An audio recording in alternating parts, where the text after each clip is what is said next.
so I just have my guitar tuned standard, obviously. So what I'm going to do is just first tune it. So what I like to do is, I know that I've got a D here on the 3rd string.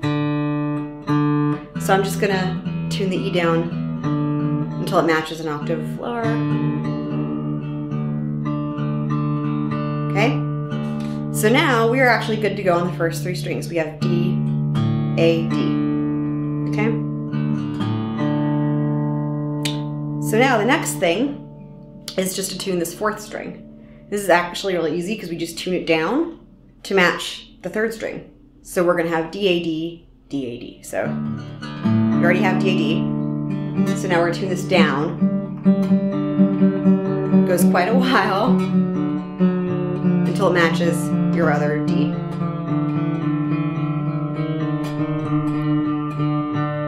Okay, there we go. Good to go there. And now we tune the 5th string to an A. And again, easy way to do that, we have an A here. This A on the 2nd string, we haven't touched, right? This was already here from standard tuning. So we're just gonna tune this down until they match. So an octave part.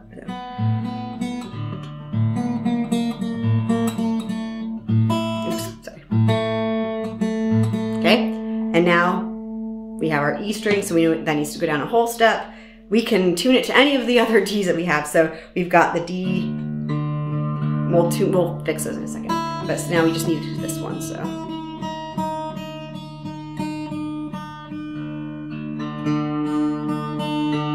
You know, the tonality is going to change a little bit when you have from standard tuning, besides just the pitches. So, you know, the Ds and the A are going to sound different against the A's when it's only Ds and A's.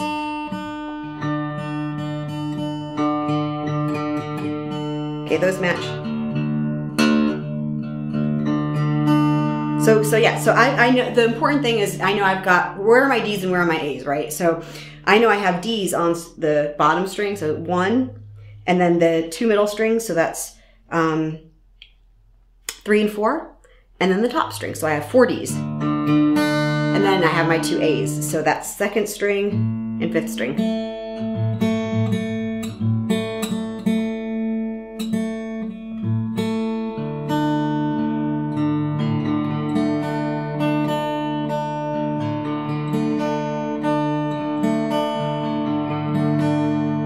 So,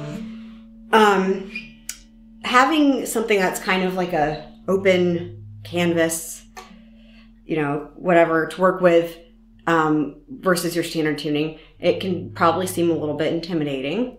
What I have found, especially when I started playing around with open tunings, what I found to be really helpful is, again, it seems so obvious, right? But really just recognizing that there's only 2 notes. And so if you want something, if you want to play around with something, you know, what you can do is pick, like, say, if you wanted to say the top D, right? Top D string, and then any of the other Ds, but I would go with usually, depending on if I'm finger picking or strumming, but I would go with one of the middle ones usually. So let's say I'm going to go with the 3rd string, right? And then you can just move your hand around to different frets and see how it sounds against the A's, right? That does not sound great, right?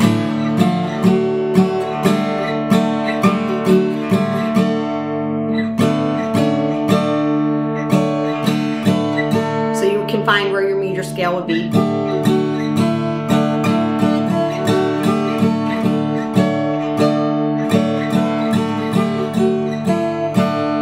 Right, you can do the same thing with your minor scale. Oops, sorry.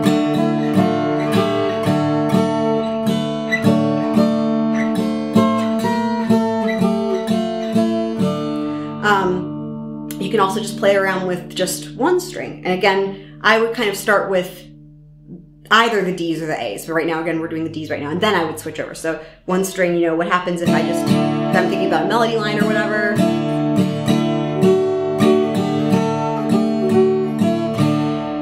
You can come up with things really easily, I feel like, at least.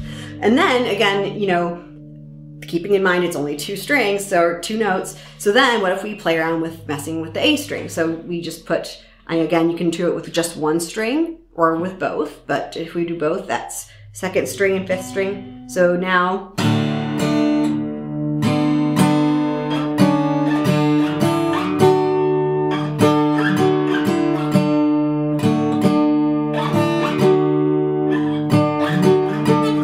then the other thing you can do that is fun is just see what happens if you are, anywhere on the neck of the guitar and you move them to the other strings.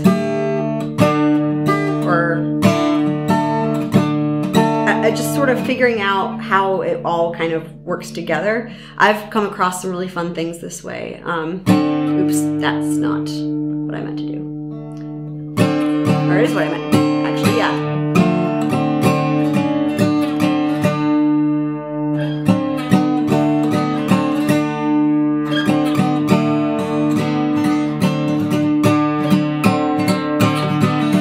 Start coming up with stuff really, I feel like.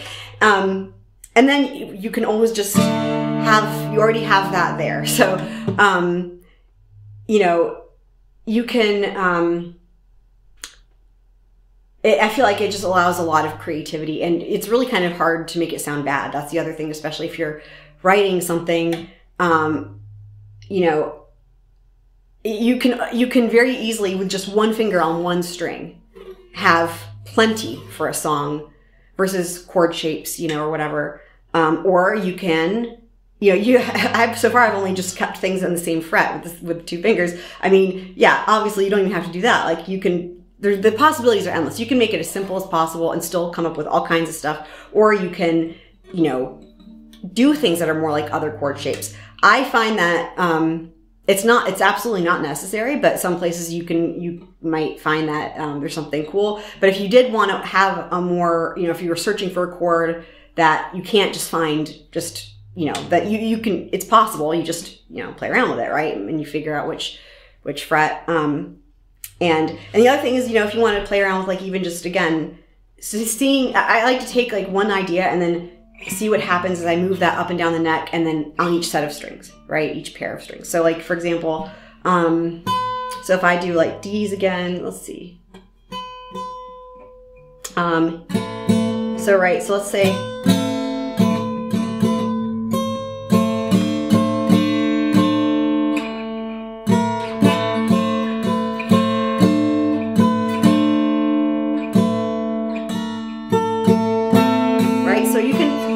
figure out, sometimes it might be that if you wanted to follow a certain melody line or harmony, you might change, just like you would with standard tuning, right? Sometimes you change it to where the spacing's different, half step versus a whole step.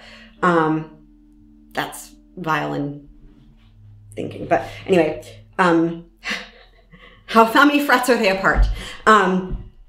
But again, it's still going to sound good almost no matter what you do. So, and then, of course, you can always mess around with your bass line, right, as well. You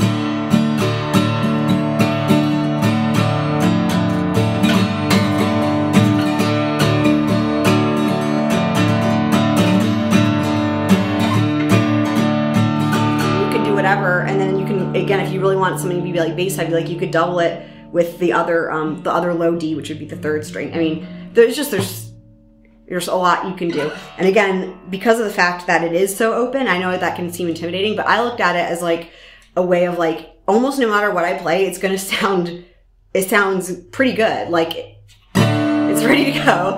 And it gives you a lot of possibilities. And I felt like also like it allowed for a lot of freedom in terms of writing like melodically, because it doesn't push you in any direction as much. I feel like with standard tuning and your basic chord shapes, it can tend to push you in, which that can be a good thing in a lot of cases. But I think that when you have a situation like with an open tuning where you can make it go in have more melodic direction, but you also don't have to. So it's sort of like, I think it sort of can be the best of both worlds in that sense. So I hope you found that helpful. And yeah, have fun.